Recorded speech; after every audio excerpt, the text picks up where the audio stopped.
부자들은 왜 정리정돈을 잘하는가? 그들이 정리정돈을 잘하는 이유는 버릇 때문이다. 그들은 정리정돈을 잘하는 버릇을 가지고 있다. 왜 그들은 그런 버릇이 생겼는가? 대부분의 부자는 물건을 판매하는 판매업을 하거나 사람이나 사물을 관리하는 관리업을 하고 있다. 이들의 공통점은 관리다. 그들은 관리하는 버릇을 가지고 있다. 관리를 잘하기 위해서는 어떻게 해야 하는가? 바로 정리정돈이다. 필요 없는 물건을 쌓아두는 것은 단순히 공간 활용에 대한 내용이 아니다. 쌓여있는 물건은 관리받지 못한다. 관리되지 않는 물건은 필요한 다른 물건을 가려 관리받지 못하게 만든다. 즉 사용하지 않는 물건이 사용하는 물건을 사용하지 못하도록 하는 것이다. 쉽게 말하면 이렇다. 사람들은 손톱깎이를 둔 곳을 잊어버린다. 한참을 찾다가 이내 다시 구매한다. 고로 집안에는 손톱깎이가 2개가 된다. 물론 그 가치는 크지 않다. 다만 여기서 중요한 것은 버릇이 그렇다는 의미다. 이러한 버릇을 가지고 있는 이들은 입지 않는 옷을 쌓아두고 사용하지 않는 전자기기를 쌓아둔다. 그것이 버릇이 된다. 너무나 많은 아이템에 둘러싸인다. 사람은 공간을 만들고 공간은 사람을 만든다. 즉 지저분한 아이템에 둘러싸여 자신이 어떤 아이템을 가지고 있는지 필요한 물건에 대해 즉각적으로 찾아낼 수 없다. 즉 물건과의 주도권 싸움에서 진다. 다시 말해 아무리 하찮은 지출도 모두 2배가 된다. 공간마저 2배로 사용한다. 요즘과 같이 집값이 높은 시대에 잡동사니에 공간을 내어주는 것은 꽤 비싼 공간의 값을 지불하여 쓰레기에 내어주는 꼴이다. 부자들이 정리정돈을 잘하는 이유는 그들이 재고관리 능력이 뛰어나기 때문이며 대부분의 사업은 재고관리가 생명이다. 돈은 에테르를 닮았다. 가능성의 상태로 존재하다가 구매 순간 형태로 존재한다. 무슨 말인가? 10만원이 있다고 해보자. 그것은 연필이 될 수도 있고 책이 될 수도 있다. 모든 가능성의 상태로 존재한다. 그러다가 구매를 결정하는 순간 그 가능성은 물건로 굳어져 버린다. 파동으로 존재하다가 관찰 즉시 입자가 되는 양자역학을 닮았다. 그렇다. 돈은 가능성이다. 고로 형태화한다는 것은 가능성을 없애는 일이다. 사과를 1만원에 사서 2만원에 판매한다고 해보자. 만약 100개의 사과를 구매할 여력이 되더라도 100개의 사과를 구매하면 안 된다. 사과 100개를 구매하는 순간 그것은 재고가 된다. 다시 말해 물건이 된 가능성은 팔리기 전까지 악성재고일 뿐이다. 이는 유동성의 악이 된다. 돈은 굴러야 커진다.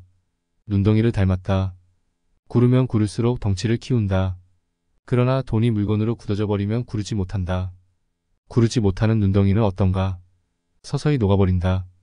재고를 쌓는 것은 가능성을 줄이는 일이며 쌓여진 재고는 점차 감가상각에 의해 녹아간다. 소매업종에서 일한 적 있다. 사장은 말했다. 매장에서 가장 중요한 곳이 어디 같나요? 그때 카운터라고 답했다. 카운터는 매장의 얼굴이고 결제를 하는 곳이다. 라고 답했다. 사장은 아니라고 했다. 그럼 진열하는 쪽인가요? 상품 진열은 방법에 따라 판매율은 달라진다.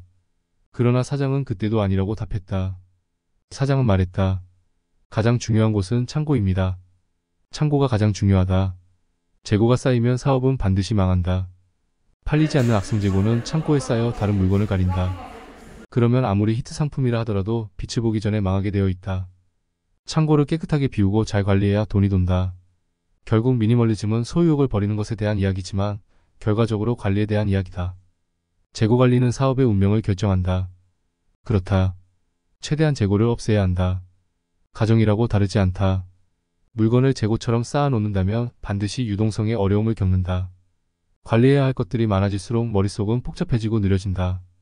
극히 드문 경우가 아니라면 대부분의 성공은 보수적인 접근 뒤에 이뤄진다. 모든 사업은 관리라는 목적을 만난다.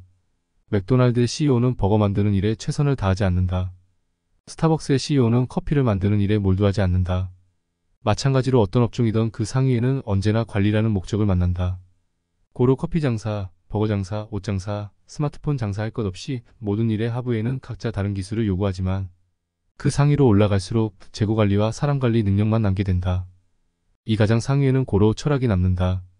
우리가 알고 있는 대부분의 대기업은 이런 방식으로 성장한 사례다. 고로 아이템으로 사업하느냐는 성공에 결정적인 영향을 끼치지 않는다. 아무리 좋은 아이템이라 하더라도 재고관리에 실패하면 반드시 망한다. 부자들이 정리정돈에 뛰어난 이유는 깔끔한 성격이기 때문이 아니라 그들의 몸에 배어있는 관리 습관 때문이다. 그들은 쓰지 않는 물건을 집에 들이지 않고 들인다고 하더라도 얼마 후 처분해버린다. 그들은 가치 있는 물건만 집으로 들인다. 가치 있는 물건을 집으로 들이면 그것들은 관리받는다. 이들에게 효율성이 얼마나 중요한가? 현대중공업은 유조선을 만들어 팔며 성장했다. 그러다 오일 쇼크가 터지며 만들어 놓은 유조선이 놀게 되는 경험을 한다. 말 그대로 악성재고가 된 것이다. 현대는 유조선을 개조하여 상선을 만들었다. 그리고 물건을 싣기 시작했다.